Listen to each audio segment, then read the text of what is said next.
الحمد لله الملك المعبود واسع العطاء والكرم والجود، أحمده سبحانه وتعالى وأشكره وهو بكل لسان محمود. أشهد أن لا إله إلا الله وحده لا شريك له شهادة مبرأة من الشك والجحود، وأشهد أن نبينا محمد عبد الله ورسوله صاحب المقام المحمود والحوض المورود، صلى الله عليه وبارك وعلى آله وأصحابه أهل الكرم والفضل والجود، والتابعين وكل من تبعهم بإحسان إلى يوم الخلود. أعوذ بالله من الشيطان الرجيم، بسم الله الرحمن الرحيم. وأزلفت الجنة للمتقين غير بعيد، هذا ما توعدون لكل أواب حفيظ. من خشي الرحمن بالغيب وجاء بقلب منيب ادخلها بسلام ذلك يوم الخلود. صدق الله العظيم. اللهم ربنا آتنا في الدنيا حسنة وفي الآخرة حسنة وقنا عذاب النار. اللهم إنا نسألك الهدى والتقى والعفاف والغنى. اللهم اغفر لنا ولآبائنا وأمهاتنا وإخواننا وأخواتنا. اللهم اغفر لحينا وميتنا أجمعين. اللهم اشف مرضانا والمرضى المسلمين. گرمی یاد دلاتی ہے دوزخ کی بھی اور جنت کی بھی. یہ موسم ہے لیکن اصل میں عقل والوں کے لیے اشارے ہیں، جھلکیاں ہیں لیکن عقل والوں کے لیے آئندہ کے مناظر کی مکمل صورتحال کی وضاحت ہے. یہ گرمی جس میں آپ سایہ ڈھونڈتے ہیں، یہ سایہ اس کا ذکر قرآن میں بھی ہے، حدیث میں بھی ہے. قرآن کریم میں سائے کا جب ذکر ہوتا ہے، سائے دو قسم کے آئیں گے. ایک سایہ وہ ہے جو جنت والوں کو ملے گا. اللہ تعالیٰ فرماتے ہیں مثل الجنت التي وعد المتقون تجری من تحتها الانہار. جن جنتوں کی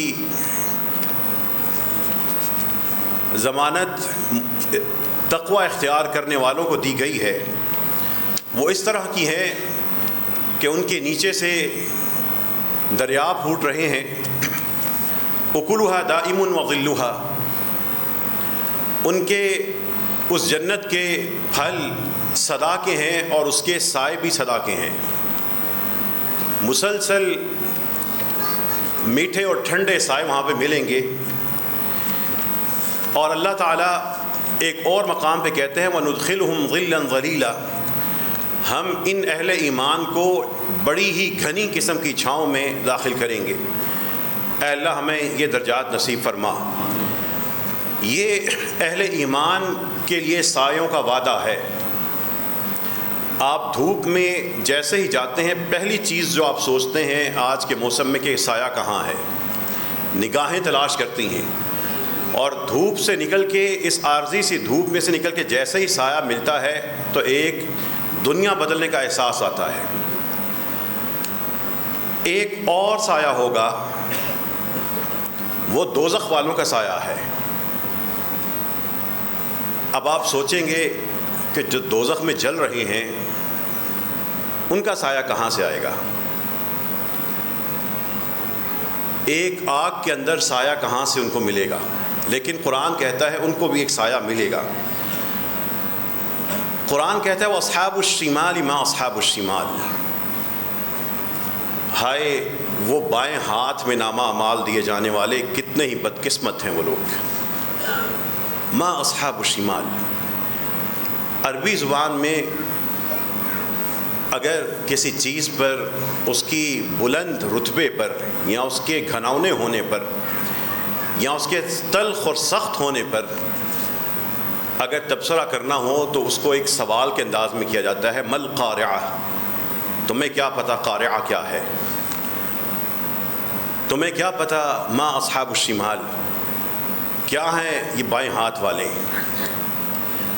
ما اصحاب الشمال فی سموم و حمیم، وہ مسلسل لو کی لپیٹ میں ہوں گے اور کھولتے ہوئے پانی میں وہ ہوں گے۔ گرم پانی ہے، کھولتے ہوئی ایک لو ہے، گرم لپیٹ ہے اس کی، کھولتا ہوا پانی ہے، ادھر آگ جل رہی ہے اور دھواں بھی اٹھ رہا ہے، اور جب وہ دھواں اٹھتا ہے فی وظل من یحموم، اس کالے دھوئیں کی وجہ سے ایک سایہ بن رہا ہوگا، وہ دوزخیوں کا مقدر ہوگا۔ قرآن کا جو منظر ہے، لا بارد ولا کریم، کوئی یہ نہ سوچے کہ اس سائے سے کچھ ان کو ریلیف مل جائے گا۔ لا بارد، قرآن کا تذکرہ آتا ہے، نہ وہ ٹھنڈا ہوگا، ولا کریم، نہ ہی کوئی فائدہ دینے والا ہوگا۔ یہ آیتیں کس لیے اتری ہیں؟ بندوں کو، دلوں کو جھنجھوڑنے کے لیے۔ جنت کا تذکرہ اس لیے ہے کہ ہمتیں کرے اور تیار ہو جائیں۔ دوزخ کا اس لیے بتایا جاتا ہے کہ بچ جائیں، پھر بعد میں نہ کہنا خبر نہ ہوئی۔ اللہ تعالیٰ سے دعا کیجیے، اللہ ہمیں، ہمارے آباء و اجداد کو، ہمارے خاندانوں کو، پیاروں کو، سب کو جنت کے سایہ عطا فرما دینا۔ جو سنگین منظر ہم پڑھتے ہیں قرآن میں دوزخ کے، اللہ اپنی رحمت سے، ہمارے اعمال ایسے نہیں ہیں، لیکن اللہ اپنی رحمت سے ہمیں اس سے بچا لینا۔ یہ سایہ جو انسان جس کی ضرورت ہوگی قیامت کے دن، وہ سایہ انسان یہاں بھی بنا سکتا ہے، اس سائے کو وہاں کے لیے یہاں پر بھی جمع کر سکتا ہے۔ صحابی رسول صلی اللہ علیہ وسلم حضرت عقبہ فرماتے ہیں کہ میں نے رسول اللہ صلی اللہ علیہ وسلم سے یہ بات سنی، قیامت کے دن تک کل امرئ فی ظل صداقتہ حتی یقضی بین الناس، ہر شخص جب تک سارے لوگوں کے درمیان فیصلہ نہیں ہو جاتا، اس وقت تک ہر شخص اپنے صدقے کے سائے میں ہوگا۔ انتظار کی اس گھڑی میں اس کے اوپر اور کچھ نہیں، اس کا صدقہ سایہ بن کے آئے گا۔ یہاں کے اعمال وہاں پہ مجسم شکل اختیار کر لیں گے۔ یہاں پہ ڈاکٹرز کو موت نظر نہیں آتی، سائنسدانوں کو موت دکھائی نہیں دیتی، ایک کیفیت ہے، بدلنے سے ہم کہتے ہیں فلاں ڈیڈ ہو گیا، لیکن وہاں پر اللہ تعالیٰ موت کو ایک دمبا مینڈا بنا کر پیش کریں گے، پھر ذبح کر کے اس موت کا کھاتا ختم کر دیں گے۔ یہاں پر تلاوت ایک عمل ہے، لیکن قبر میں وہ ایک انسان کی صورت میں یا قیامت میں ایک انسان کی صورت میں سامنے آئے گی۔ یہاں پر اس دنیا میں صورتیں، الفاظ ہیں، حروف ہیں جو لکھے جاتے ہیں، پڑھے جاتے ہیں اور بس، لیکن سورہ آل عمران اور سورہ بقرہ قیامت کے دن وجود بن کے، ایک سائبان بن کے انسان کے اوپر ہوں گی۔ یہ آپ کی زمین پر وزن کے اور پیمانے ہیں اور کیفیتیں ہیں۔ اس کشش شکل سے آزاد ہو جائیں، اوپر چلے جائیں تو وہاں پر وزن کی یہ باتیں اپنی بات کھو دیتی ہیں۔ یہ بڑے بڑے وجود اگر جیسے ہی خلا میں جاتے جائیں اور اوپر جاتے جائیں اور کچھ خاص نقطوں کی طرف جائیں، وہاں پر زمین کے یہ معیار نہیں رہتے۔ یہ تو انسانوں کی دیکھی ہوئی یا جہاں تک پہنچا ہے وہاں کی باتیں ہیں، اور جہاں پہ انسانی اور تمام کائنات کی عقل، دانش، علم ختم ہو جاتا ہے، وہاں سے علم الغیب شروع ہو جاتا ہے۔ وہ علم الغیب ٹٹولا نہیں جا سکتا، چیک نہیں کیا جا سکتا، لیکن وہ حق ہے اور سچ ہے، اس لیے کہ قرآن میں ہے اور رسول اللہ صلی اللہ علیہ وسلم اس کو ہمیں بتا رہے ہیں۔ یہ ہر شخص فی ظل صدقتہ حتی یقضی بین الناس، اس گرمی کے اندر جب سایہ ملے تو احساس ہی آتا ہے کہ قیامت کے دن سایہ کیسا ہوگا۔ یہاں پر تو چلے مل گیا، تھوڑا چل کے آگے پیچھے کہیں نہ کہیں، یا دھوپ بھی تھی تو برداشت کر لی، وہاں پہ برداشت کے یہ معاملے نہیں ہوں گے۔ اس دن تو باپ نے بیٹے کو چھوڑ کے بھاگنا ہے، ماں نے بچے کو پھینک دینا ہے۔ اس دن کے لیے جو یہاں پر عمل ہے آپ کر رہے ہیں، سایہ وہاں پر بن رہا ہے۔ رسول اللہ صلی اللہ علیہ وسلم نے معاذ بن جبل رضی اللہ عنہ کہتے ہیں کہ رسول اللہ صلی اللہ علیہ وسلم نے کہا سأنبئک بأبواب من الخیر، اے معاذ میں تمہیں خیر کے کچھ دروازوں کا بتاؤں گا۔ سأنبئک بأبواب من الخیر، میں تمہیں خیر کے کچھ دروازے بتاؤں گا۔ الصوم جنۃ، یہ روزہ ڈھال ہے، دوزخ سے بچاؤ کا ذریعہ ہے، شیلڈ ہے جو محفوظ کر لیتی ہے انسان کو۔ والصدقۃ تطفئ الخطیئہ کما تطفئ الماء النار، کما تطفئ الماء النار، جیسا کہ کما یطفئ الماء النار، اور یہ جو صدقہ ہے یہ دوزخ کو اس طرح، یہ جو صدقہ ہے یہ انسان کی غلطیوں کو اس طرح ختم کر دیتا ہے جیسے پانی ڈالنے سے آگ ختم ہو جاتی ہے۔ غلطیاں سب کرتے ہیں، کل بنی آدم خطاء، حدیث میں ہے کہ آدم کے سارے بچے، ساری نسلیں یہ خطاء کثرت سے غلطی کرنے والے ہیں، لیکن خیر الخطائین التوابون، غلط اور غلطیاں کرنے والوں میں سب سے بہترین لوگ کون ہیں؟ جو پلٹتے ہیں اور توبہ کر لیتے ہیں۔ اور توبہ کیا ہوتی ہے؟ اپنے کام پہ شرمندگی اور اس سے معافی۔ اور توبہ کا ایک طریقہ یہ ہے کہ انسان استغفار کرے، توبہ کا ایک طریقہ یہ ہے کہ صدقہ کرے کہ میری زندگی میرے نامہ اعمال میں سے وہ مٹ جائے۔ اے اللہ ہمیں خیر الخطائین التوابون میں شامل ہونے کی توفیق عطا فرما۔ یہ رسول اللہ صلی اللہ علیہ وسلم کی حیات طیبہ اور احادیث میں سے جب آپ مطالعہ کرتے جائیں، پھر قرآن میں جائیں، جیسے میں نے بتایا کہ دوزخ والوں کا ایک سایہ ہوگا اور جنت والوں کو ایک ملے گا۔ ہماری اس دنیا میں جو ظاہری چیزیں ہیں ان میں سے کوئی چیز ایسی نہیں ہے جو موسم یا طبیعت یا فلکیات یا جمادات یا نباتات یا اشجار یا انسان یا مزاج یا طبیعت یا میڈیکل سے تعلق رکھتی ہوں اور وہاں پہ اس کا اثر نہ جاتا۔ یہ گرمی اور سردی، یہ نمازوں کا ان کے مطابق اوقات کا، یہ طلوع اور غروب، یہ روزوں کا چھوٹا اور بڑا ہونا، یہ وضو کے احکامات، یہ سارے کے سارے ہمارے موسموں سے جڑے ہوئے ہیں۔ یہ اس کے درمیان میں یہ گرمی اور سردی تو کافر پہ بھی آتی ہے، لیکن مومن کے لیے وہ پیغام ہوتی ہے اور واعظ ہوتی ہے۔ اب یہ جو اس گرمی میں جب انسان سایہ تلاش کرتا ہے، پیاسا ہوتا ہے، پانی تلاش کرتا ہے، اصل میں وہ وقت ہوتا ہے آخرت کی تکلیف کو یاد کروانے کا کہ یہاں پر تو حل نکل سکتا ہے، وہاں پر نہیں نکلے گا۔ ہاں، وہاں کا حل یہیں سے نکالنا شروع کر دو۔ جو اللہ نے تمہیں نعمت سائے کی شکل میں دی ہے، ٹھنڈے پانی کی شکل میں دی ہے، جو اللہ نے آپ کو پرسکون زندگی دی ہے، وہ لوگوں میں بانٹنا شروع کر دو، وہ لوگوں میں عام کرنا شروع کر دو۔ اس لیے کہ من نفس عن مؤمن کربۃ من کرب الدنیا نفس اللہ عنہ کربۃ من کرب یوم القیامہ، جس شخص نے اس دنیا میں کسی ایمان والے کی چھوٹی سی تکلیف دور کی، اللہ تعالیٰ اس شخص سے قیامت کے دن بڑے بڑے مصائب اس کے دور کر دیں گے۔ اسی لیے جو مزاج تھا نا صحابہ کرام رضوان اللہ علیہم اجمعین کا، ان کے جو اکثر سوالات تھے اگر آپ غور کریں تو عملی ہوتے تھے۔ عملی طور پر بتائیں ہم کیا کریں؟ وہ لمبے لمبے فلسفے اور تعویلیں اور تشریحیں اور اس میں سے نقطے نکال کر یہ چیزیں بعد میں آئی ہیں۔ وہ عمل کا پہاڑ اور سمندر تھے۔ یہاں پہ ہم معلومات کا انبار بننے کی کوشش کرتے ہیں، عمل کی دفعہ کہتے ہیں لوگ خود کر لیں۔ ایک صحابی رسول صلی اللہ علیہ وسلم آ کر رسول اللہ صلی اللہ علیہ وسلم سے کہتے ہیں،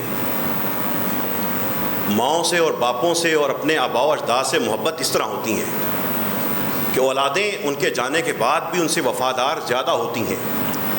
آ کے رسول اللہ صلی اللہ علیہ وسلم سے وہ پوچھتے ہیں، یا رسول اللہ ان امی ماتت افاتصدق عنہا، اے اللہ کے رسول صلی اللہ علیہ وسلم، میری والدہ فوت ہو چکی ہیں، کیا میں ان کی طرف سے کوئی اللہ کی راہ میں صدقہ کر سکتا ہوں؟ شریعت کی تکمیل ہو رہی تھی، خود تو وہ کرتی ہوں گی، لیکن اب وہ جا چکی، کیا صدقے کا دروازہ ان کا بند ہو گیا، کھلا ہوا ہے؟ کیا میں ان کی طرف صدقہ کروں تو ان کو ثواب پہنچے گا؟ رسول اللہ صلی اللہ علیہ وسلم نے فرمایا، نعم، جی ہاں۔ اللہ کے رسول کی اس ایک نعم میں ماں باپ کی طرف سے ہر قسم کے صدقے کا دروازہ امت کے لیے قیامت تک کھل گیا۔ کسی کمیٹی نے، کسی فرقے نے نہیں، اللہ کے رسول صلی اللہ علیہ وسلم نے اللہ کے حکم سے کھول دیا۔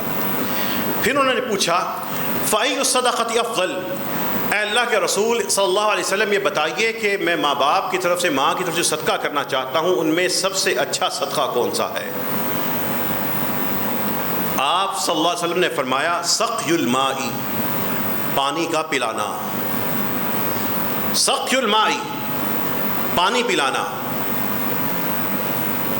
ایک گھونٹ پلا دینا، ایک گلاس پلا دینا، ایک بوتل پلا دینا، ایک مٹکا بھر کے پلا دینا، ایک واٹر ڈسپینسر لگا دینا، ایک کولر لگا دینا، ایک سلسلہ عام کر دینا، کنواں کھدوا دینا، کہیں لگا دینا، پڑوسیوں میں بانٹ دینا، جانے والوں کو برف پکڑا دینا، جو ممکنہ شکلیں سقی الماء میں داخل ہیں۔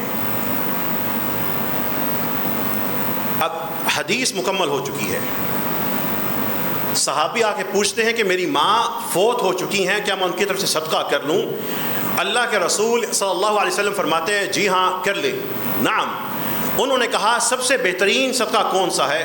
آپ صلی اللہ علیہ وسلم نے کہا، سقی الماء، پانی کا پلا دینا۔ اس حدیث کو سن لیا، اب اپنا حساب کیجئے، زندگی میں پانی پلانے کے صدقے کے لیے آپ نے خود کتنی آٹھ کاوش کی ہے، اپنا حساب کر لیجئے۔ گھر ہیں، گھروں کے دروازے ہیں، گلیوں میں کھلتے ہیں، کہیں سے گزرتے ہیں، کسی مسجد جاتے ہیں، کہیں اٹھتے بیٹھتے ہیں، گھروں میں بوتلیں آتی ہیں، اضافی ہوتی ہیں، ان بوتلوں کو بھرا اور راستے میں ہی جاتے ہوئے کسی کو پکڑا دیا، ٹھنڈا پانی کبھی کیا ہے؟ گھروں میں فریج ہے، برف ہے، جم جاتی ہے بعض اوقات، لیکن ایسا سلسلہ بنایا ہے کہ گھر میں جو فریج میں برف تیار ہوتی ہے، اڑوس پڑوس میں پتہ کیا ہو کہ فلاں گھر میں فریج نہیں ہے، فلاں ملازم گھر جاتا ہے اس کے پاس فریج نہیں ہے، کہا ہو کہ میرے گھر سے جاتے آتے ہوئے برف لے لیا کرو۔ ایک چھوٹی سی ٹوٹی اور ایک پائپ لگا کر گلی میں کھول دیا ہو کہ پانی یہاں سے پی لیا کریں۔ صدقے کی دفعہ یہ نہیں سوچنا کہ بل زیادہ ہو جائے گا، صدقہ کرتے ہوئے یہ نہیں سوچنا کہ کم ہو جائے گا، صدقہ کرتے ہوئے سوچنا ہے کہ تھوڑا دے رہا ہوں، اللہ تعالیٰ زیادہ دیتا جائے گا، اس کا وعدہ ہے۔ کبھی ایسا کیا کہ گھروں میں باہر سخت گرمی میں یا جہاں پر آپ موجود ہیں کوئی ٹھنڈا پانی کا کولر رکھ دیا، کوئی لوگوں کو شربت پلا دیا؟ افضل الصدقہ، سب سے بہترین صدقہ یہ ہے۔ رسول اللہ صلی اللہ علیہ وسلم کی ایک مشہور ایک حدیث میں جو ذکر ہے، ایک شخص اور ایک بدکار عورت کا ذکر آتا ہے، دونوں کے بارے میں حدیث میں آتا ہے کہ انہوں نے راہ چلتے ہوئے ایک کتے کو پانی پلا دیا تھا، اور اجر کیا ملا تھا؟ ان کو اللہ تعالیٰ نے معاف کر دیا تھا، ادا پسند آ گئی تھی۔ ایک کتے کو پانی پلانے کی وجہ سے ایک بدکار عورت یا ایک شخص کی معافی کا عام اعلان ہوا۔ ایک مومن مسلمان کو اگر آپ پانی پلانے کا سبب بنیں گے تو اللہ تعالیٰ کو کتنا پسند آئے گا۔ کہاں پہ ایک جانور، اور ایسا جو حرام جانور ہے، کوئی محبوب جانوروں میں سے نہیں ہے، لیکن اللہ کی مخلوق ہے، اس کے حق ہے، اس کے فوائد بھی ہیں اور اس کے نقصانات بھی ہیں، شریعت نے اس کے مطابق اس کے لیے کچھ قواعد و ضوابط رکھے ہیں۔ اس جانور کے بارے میں اگر یہ بات ہے تو آپ کے نزدیک سے کتنے ہی اہل ایمان صبح و شام گزرتے ہیں، آپ نے کیا کیا، اپنا حساب کیجیے۔ پھر یہ جو گرمی ہے، یہ آپ کو قرآن پڑھنے والوں کو، تدبر کرنے والوں کو مسلسل یہ گرمی یاد کرواتی ہے کہ ادھر یہ حال ہے، ساری حکومتیں، سارا معاشرہ، سارا ملک بے بس ہو جاتا ہے، گرمی کی لہر آتی ہے، سارے کے سارے بے بس ہوتے ہیں۔ اللہ تعالیٰ کی طرف سے ایک رحمت کا ایک چھانٹا بارش آتی ہے، سارے کے سارے کس طرح ان کے چہروں پہ شادابی واپس آتی ہے۔ یہ گرمی اس وقت جب شدید ہو تو اس وقت قرآن پہ تدبر کرنے والوں کو مسلسل آخرت کی تیاری کی یاد دلاتی ہے کہ آج ہم اپنے بچوں کو اپنے ہاتھوں میں سائے سے نکال کر دھوپ میں کھڑے ہونے پہ راضی نہیں ہو سکتے، تیار نہیں ہو سکتے، برداشت نہیں کر سکتے، تو دوزخ کے لیے یا قیامت کے دن اگر خدا نخواستہ ہماری بدعمالی کی وجہ سے وہ مقدر بن گیا تو ہم کیا کر سکیں گے؟ اسی لیے رسول اللہ صلی اللہ علیہ وسلم کی اس حدیث کو جو سنتوں کے عملی متلاشی اور کام کرنے والے ہیں، بطور خاص وہ حدیث ذہن میں آتی ہے کہ جب ایک شخص اللہ تعالیٰ سے 3 دفعہ من سأل اللہ الجنت 3 مرات، ایک شخص صرف 3 دفعہ یہ الفاظ کہتا ہے اللہم انی اسألک الجنہ، یا کہتا ہے اللہ مجھے جنت دے دینا، 3 دفعہ بس وہ یہ دعا کر دیتا ہے، تو حدیث میں آتا ہے قالت الجنہ، جنت اس بندے کی سفارش کرتی ہے اللہم ادخلہ الجنہ، اے اللہ یہ بندہ جنت مانگ رہا ہے، اس کو جنت میں داخل کر دینا۔ اور جو شخص 3 دفعہ دوزخ سے پناہ چاہتا ہے، 3 دفعہ یہ کہتا ہے اللہ مجھے دوزخ سے بچا لینا، یا اللہم انی اعوذ بک من الجنہ او اعوذ بک من النار، کوئی بھی لفظ کہتا ہے، تو دوزخ اللہ تعالیٰ سے دعا کرتی ہے، اللہ سے سفارش کرتی ہے اللہم اجرہ من النار، اے اللہ اس بندے کو دوزخ سے بچا لے۔ یہ جو گرمیوں کے جو دن ہوتے ہیں یہ انسان کو عملی طور پر کچھ یاد کرواتے ہیں، شدت سردیوں میں محسوس اس طرح نہیں ہوتی۔ یہ گرمی کو اپنے ان اذکار کے ذریعے اپنی دوزخ سے بچاؤ اور جنت کو کماؤ کا ذریعہ بنا لیجیے۔ ان موسموں کو اپنے رب کے ساتھ تعلق سے جوڑ لیجیے کہ اللہ تیرا اس پہ بھی شکر ہے کہ جو آپ نے ہمیں یہ گرمی دی ہے، ہم ابھی برداشت کر رہے ہیں، وہ بھی تو ہیں جن پہ گرمی بھی ہے اور ان پہ بمباری بھی ہے۔ ہمارے پاس تو پھر پانی ہے، ان کی تو پائپ لائنیں کٹی ہوئی ہیں، ہمارے پاس تو پھر درخت ہیں، گھر ہیں، ان کے تو چھتیں اڑا دی گئی ہیں۔ یہ اللہ تعالیٰ کے ساتھ اس گرمی کو اس آیت کے ذریعے اپنی اپنی آخرت کو سودا بنا لیجیے۔ وہ شخص جس کو یہ گرمی اللہ کے احکامات پر عمل سے روکتی ہے اور وہ گناہ کی طرف جا رہا ہے یا بد عملی کی طرف جا رہا ہے، ایسے ہی کچھ لوگ تھے جو موسم ٹھنڈا ٹھنڈا میٹھا ہے تو دین پر چلتے ہیں اور یا چلنے کی کوشش یا دکھلاوا کرتے ہیں، لیکن جیسے ہی حالات سخت ہوئے یا موسم سخت ہوا وہ بہانے تراشتے ہیں، کوئی نماز چھوڑ رہا ہے، کوئی پردہ اتار رہا ہے، کوئی کپڑے خراب کر رہا ہے، کوئی نمازوں پہ نمازیں ضائع کر رہا ہے۔ وہ ایسا ہی گروہ تھا جس کا قرآن میں ذکر ہے۔ ان سے کہا اٹھو جہاد کے لیے، انہوں نے کہا گرمی بڑی سخت ہے۔ قرآن نے کہا قل نار جہنم اشد حرا، گرمی کی سختی کا شکوہ کر کے دین کی حرمت کو پامال کرنے والوں سنو، نار جہنم اشد حرا، دوزخ کی آگ زیادہ سخت ہے جلاؤ کے اعتبار سے، لو کانوا یفقہون، کاش کے لوگوں کو سمجھ آ جائے۔ اس گرمی کی وجہ سے اگر کسی نے اپنے کسی شرعی حکم کو پامال کیا ہے، یہ آیت پوچھتی ہے نار جہنم اشد حرا، دوزخ کی آگ تو زیادہ سخت ہوگی، اس کا کیا کرو گے؟ قل نار جہنم اشد حرا، یہ جو انسان ہے ایک وجود ہے، ہم سب میں سے ایک وجود ہے۔ اپنے اپنے مزاج کی تربیت کیجئے، اپنے مزاج کی تربیت کرنے سے کچھ ایسے مقام حاصل ہوتے ہیں جو خواہشات سے حاصل نہیں ہوتے۔ رسول اللہ صلی اللہ علیہ وسلم نے اور اس مزاج کی تربیت کے لیے اللہ کے رسول صلی اللہ علیہ وسلم کی احادیث کا کثرت سے مطالعہ کیجیے۔ اللہ کے رسول صلی اللہ علیہ وسلم کی ایک حدیث بڑی پیاری، جس میں ایک شخص نماز پڑھ رہا تھا، تو آپ نے اس شخص سے پوچھا تھا کیف تقول فی الصلاۃ، بندے ذرا یہ بتاؤ یہ تم نماز میں کیا پڑھتے ہو؟ اس نے کہا، اب سوال کرنے والے اللہ کے رسول صلی اللہ علیہ وسلم ہیں، اس نے کہا اے اللہ کے رسول، میں اتشہد، میں سجدوں کے بعد تشہد میں بیٹھ جاتا ہوں اور میں کہتا ہوں اللہم انی اسألک الجنہ، اے اللہ مجھے جنت دے دیں، واعوذ بک من النار، اور مجھے دوزخ سے بچا لیں، آپ کی پناہ چاہتا ہوں دوزخ سے۔ اور پھر اس بندے نے کہا کہ اللہ کے رسول نے سوال کیا ہے، ساتھ کہنے لگا اما انی لا احسن دندنتک ولا دندنت معاذ، اے اللہ کے رسول صلی اللہ علیہ وسلم،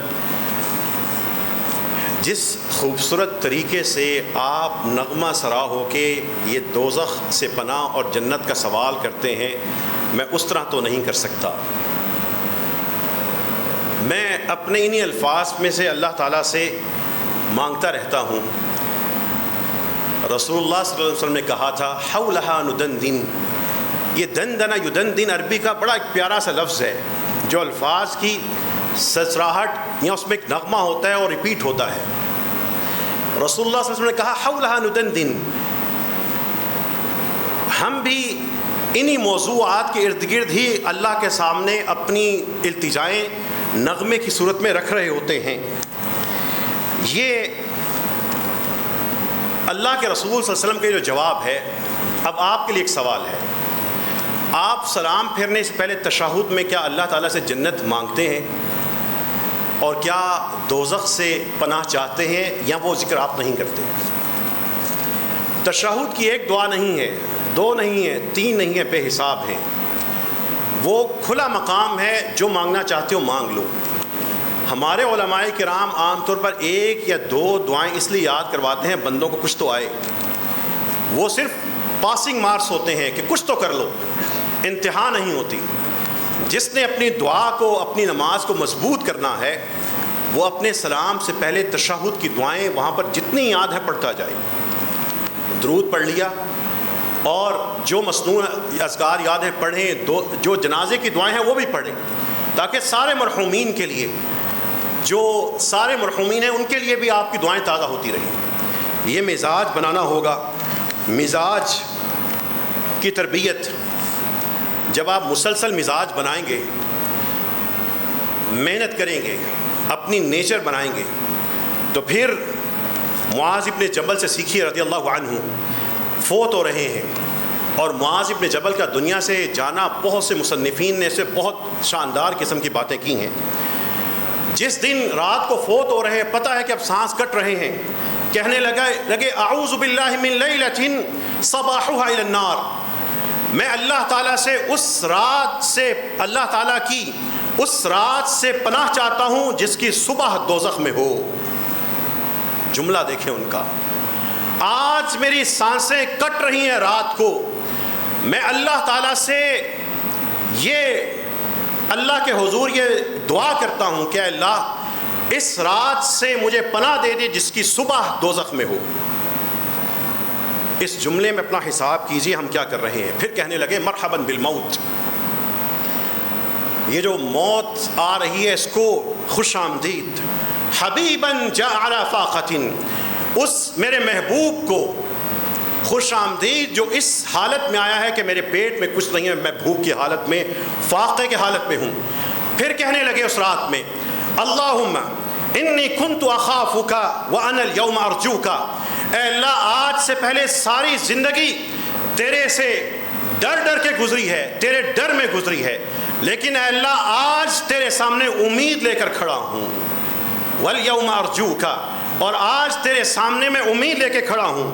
اے اللہ آپ جانتے ہیں انی لم اکن احب البقاء فی الدنیا، مجھے اس دنیا میں رہنے کی محبت اس لیے نہیں تھی، لجری الانہار ولغرس الاشجار، کہ میں یہاں پہ نہریں دیکھوں، یہاں پہ میں درخت اور باغات دیکھوں، لیکن اے اللہ مجھے دنیا یہ اس لیے پسند تھی، محبوب تھی، لظمأ الحواجر، کہ سخت قسم کے گرمی کے دن ہوں، اس میں روزہ رکھوں اور پھر مجھے وہ پیاس لگے، پھر مجھے تو یاد آئے، ومکابتۃ اللیل، اور اے اللہ رات کو اٹھوں اور تیری خاطر تھکوں، ومزاحمۃ العلماء، اور جاتے جاتے ادھر جاؤں کبھی ادھر جاؤں، علماء کی صحبت میں بیٹھوں، عند حلق ذکر، اور ذکر کے حلقوں میں تیرا ذکر کروں۔ مجھے تو دنیا کے یہ منظر پسند تھی۔ موت آ رہی ہے، اس بندے نے اپنا مزاج بنایا تھا، اور یہ کیفیتیں لذتیں مزاج بنائیں گے تو اللہ تعالی ہمیں عطا فرما دے گا۔ اللہ سے دعا کیجئے، اللہ ہم سب کو اپنی جنت عطا فرما دینا۔ اے اللہ، ہمارے دو بھائیوں نے دعا کی درخواست کی ہے، ایک نے اپنے بھانجے کا آپریشن ہے، اے اللہ اس بیمار کو شفا عطا فرما، اور رب کریم دوسرے ہمارے ایک بڑے پیارے بھائی، ان کی ایک بہن کینسر کی مریضاں ہیں، تکلیف میں ہیں، اے اللہ ان کو شفا عطا فرما، سکون عطا فرما دے۔ جتنے بھی بیمار ہیں اللہ تیری رحمت کا واسطہ ہے، ان سب کو شفا عطا فرما۔ جن کے مقدر میں بیماری ہے ابھی آئی نہیں ہے، اے اللہ دعا تقدیر کو بدلتی ہے، اسی طرح رسول اللہ صلی اللہ علیہ وسلم نے کہا ہے، اے اللہ اس تقدیر کو بدل دے اور اس سنگین بیماری کو ہم سب سے ٹال دے۔ رب کریم ہم سب کو قیامت کے دن اپنے سایوں میں جگہ عطا فرما دینا، ہمیں، ہمارے ماں باپ کو، ہمارے بچوں کو۔ اے اللہ جہنم کا عذاب بڑا سخت ہے، نار جہنم اشد حرا ہے، اے اللہ ہم دنیا کی آگ اور یہ تکلیف برداشت نہیں کر سکتے۔ اے اللہ ہمیں ایسے اعمال عطا فرما کہ ہم تیری محبت کے مستحق بن جائیں اور وہاں پہ ہمیں اس عذاب سے نجات مل جائے۔ وآخر دعوانا ان الحمد للہ رب العالمین۔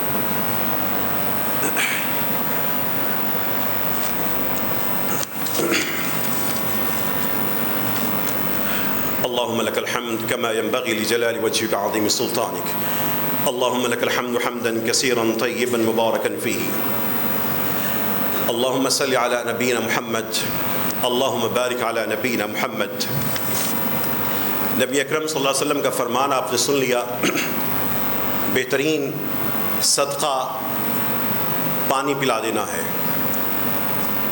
عملی کام آپ نے یہ کرنا ہے، آپ کے گھروں میں بوتلیں ہیں، اس شدید موسم میں جب بھی گھر سے نکلیں گھروں میں بوتلیں تیار رکھیں، جاتے ہوئے کسی کو دے دیں، برف ہے کسی کو بانٹ دیں، فریج کے اندر مخصوص برتن کر لیں کہ آپ کے گھر کے باہر گارڈ، چوکیدار، چلنے والے راہگیر ان کو برف نکال کے دے دیا کریں۔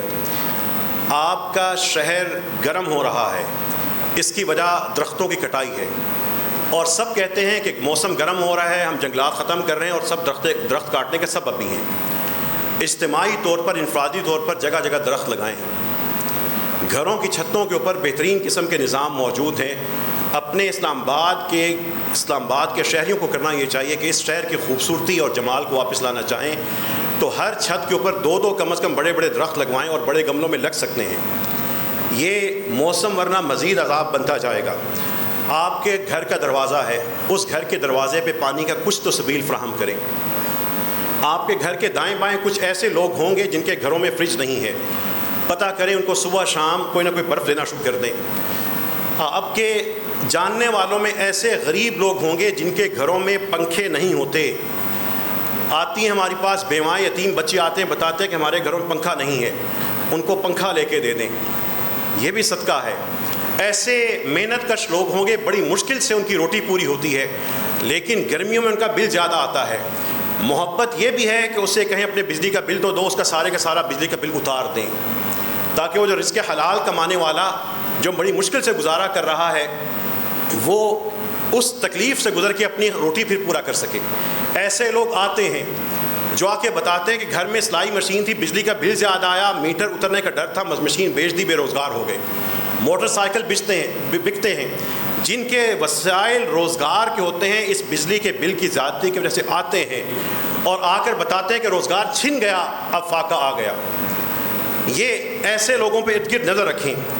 چلتے پھرتے لوگ ہوں گے، دہاڑی دار لوگ ہوتے ہیں، ریڈی لے کے آتے ہیں، ان کو روک لیں۔ جو ٹھنڈا شربت گھر میں ہے کبھی ان کو پلائیں، اس لیے نہ پلائیں کہ اس کے احسان، اس لیے پلائیں کہ قیامت کے دن اللہ کے حضور پیش ہونا ہے۔ انشاءاللہ تعالیٰ اس مسجد رحمت للعالمین کے ذریعے ایک نظام اسی چند دن کے بنے گا کہ اس مسجد کے ارد گرد ایک بڑے پیمانے پر پانی کی فراہمی کا انتظام ہوگا انشاءاللہ تعالی۔ لوگ اس مسجد کے ارد گرد چلنے والے، دور دراز جانے والے، خاص کر جہاں پہ پانی نہیں ہے وہاں پہ پانی انشاءاللہ پہنچ رہا ہوگا۔ اللہ تعالیٰ سے دعا کیجیے اللہ ہم سب کو رحمت بنا دے، اے اللہ رحمت اپنی عطا فرما دے، ہمارے ماں باپ کو اپنی رحمت نصیب فرما۔ اللہم انا نسألک باسمائک الحسنی وصفاتک العلی، اے اللہ تیرے پیارے نام الرحمن الرحیم اور تمام صفات کا واسطہ دے کے اللہ آپ سے سوال کرتے ہیں، اے اللہ ہمیں دنیا کی بھی شدید اور آخرت کی بھی سخت گرمی سے بچا لینا، اے اللہ آخرت میں اپنے سائے نصیب فرما دینا، اے اللہ ہم سب کے صغیرہ اور کبیرہ گناہ معاف فرما، اے اللہ ہم سب کے صغیرہ اور کبیرہ گناہ معاف فرما دے، تمام مسائل کو اللہ ختم فرما دے، اے رب کریم جو غلطیاں ہیں اللہ ان کو درگزر فرما، اے اللہ نیکیاں کرنے کی توفیق عطا فرما، جو کرتے ہیں اللہ ان کو قبول فرما لے، ہر بیمار کو شفا عطا فرما، ہر تنگ دست کو بے حساب عطا فرما، جن کو بے حساب دیا ہے اللہ ان کو بے حساب خرچ کرنے والا اور مقبول خرچ کرنے والا بنا دے۔ یا اللہ یہاں پر موجود ہر شخص کا جو مسئلہ ہے، جو تکلیف ہے، جو اذیت ہے اللہ اس کو ختم فرما دے۔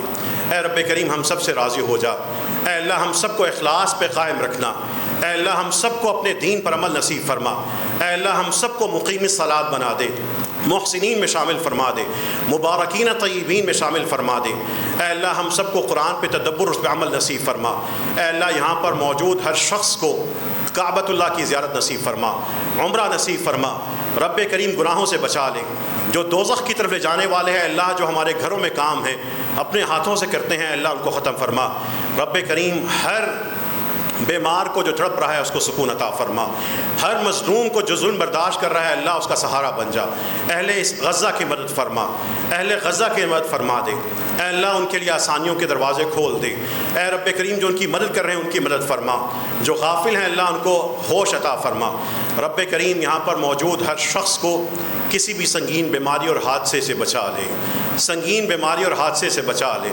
وآخر دعوانا ان الحمد للہ رب العالمین۔